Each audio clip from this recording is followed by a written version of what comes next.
E aí galera, Paz aqui trazendo hoje algumas coisas que você provavelmente não sabia sobre a série Street Fighter.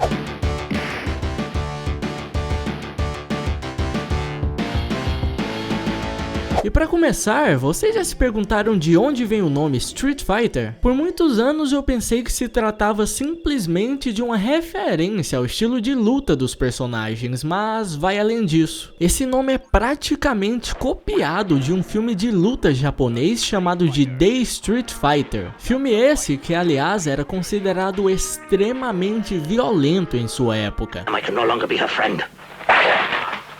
Tanto é que ele foi o primeiro filme a receber um selo de avaliação X, que simplesmente proibia pessoas menores de 17 anos de assistirem o filme mesmo na presença dos pais. Outros filmes que vocês devem conhecer que também receberam esse selo foram Dawn of the Dead e um dos meus filmes favoritos, Scarface.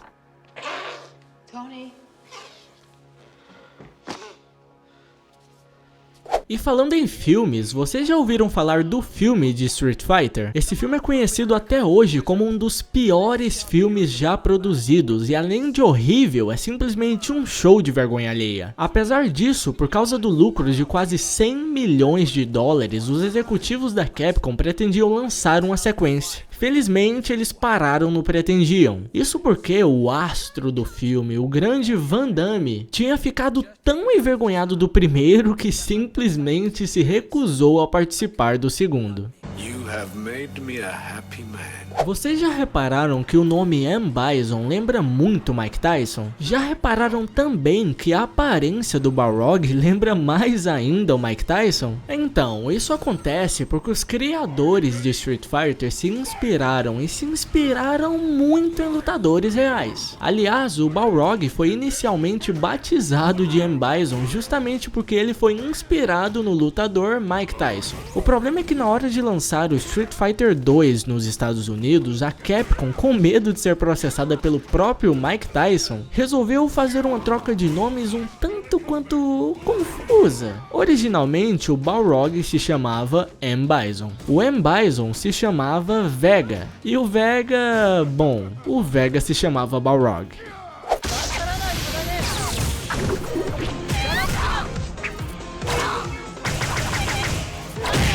Acreditem ou não, mas os combos de Street Fighter nasceram como um bug. Assim como funciona na vida real, todos os golpes de Street Fighter foram projetados para poderem ser bloqueados. Entretanto, durante o desenvolvimento de Street Fighter 2, apareceu um bugzinho em que o jogador poderia dar vários golpes em sequência sem que o inimigo pudesse se defender. A parte engraçada é que os desenvolvedores não deixaram isso no jogo porque gostaram ou algo do tipo. Negativo. Eles deixaram porque achavam que era algo muito difícil de fazer e que nenhum jogador comum conseguiria. E eu não preciso nem falar que eles estavam enganadíssimos. Tanto é que o que começou como um bug em Street Fighter 2 se consolidou nos jogos seguintes e hoje é uma das principais marcas da franquia.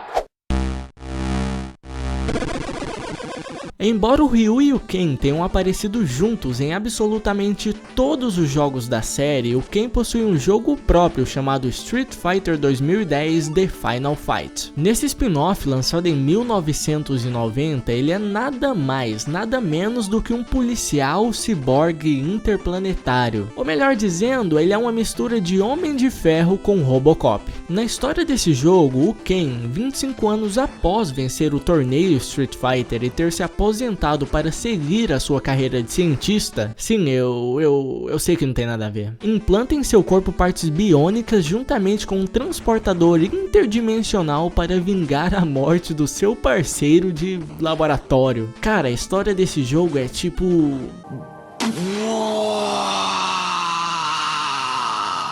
Uma banda americana chamada Man Factory levou 6 anos desenvolvendo uma ópera rock sobre Street Fighter.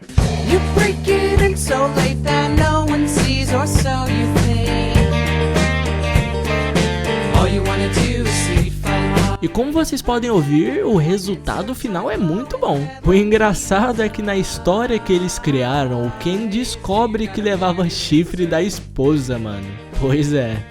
Ainda sobre o Ken, ele só recebeu o sobrenome Masters porque quando a Capcom começou a lançar bonecos de Street Fighter, a Mattel, dona da Barbie, ameaçou processá-los por causa da semelhança que o Ken de Street Fighter tinha com o Ken, marido da Barbie. Eles tinham medo de você olhar pros dois e falar: quem é quem?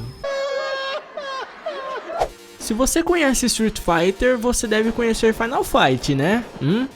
Então, originalmente ele era para ter sido uma sequência do primeiro Street Fighter, mas por causa do sucesso estrondoso que um jogo chamado Double Dragon fazia na época, eles decidiram levar Final Fight como uma franquia diferente, porém no mesmo universo. É por isso que em alguns streets aparecem personagens de Final Fight, como por exemplo o Code, o Guy e a minha personagem favorita, a Poison.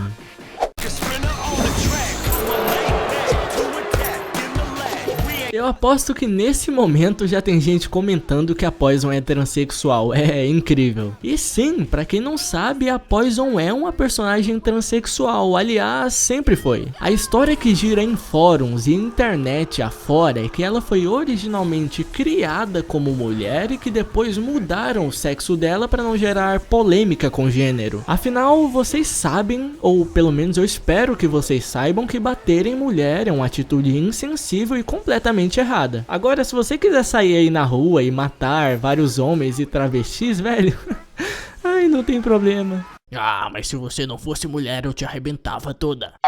Hoje deve ser meu dia de sorte.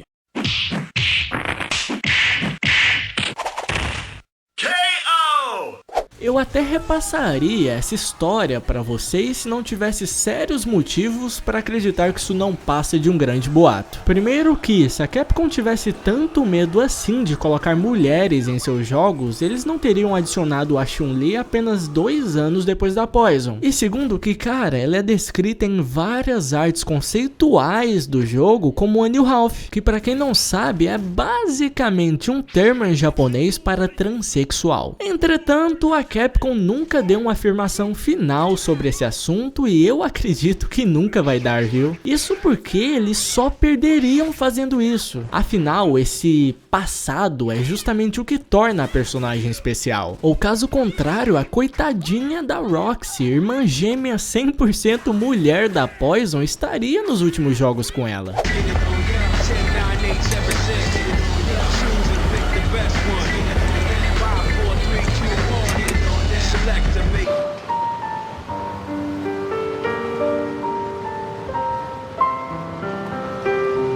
No mais, tem um provérbio japonês que eu adoro e que se encaixa perfeitamente nessa situação. Um buraco é um buraco.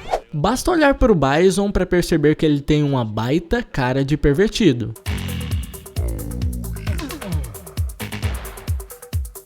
Mas acreditem em mim, não importa o quanto você pense que ele seja, ele é mais. Não acredita? Ok, sabe a Cammy? Sim, essa loirinha safadinha mesmo. O Bison criou ela, dentre outras garotas, para servi-lo. Ah, servir como militar, né, paz? Militar e outras paradas, meu camarada. E outras paradas. Para deixar essa história ainda mais bizarra, no final de Street Fighter Alpha 3, quando a Cammy liberta outras escravinhas sexuais do Bison e se encontra com ele para acertar as contas, ele confessa que elas são, na verdade, clones dele. Meu Deus, eu não sei o que é pior, se é o clone do Bison ser uma menininha dessa, ou se é o Bison ter feito clones de si mesmo para usar como escravas sexuais.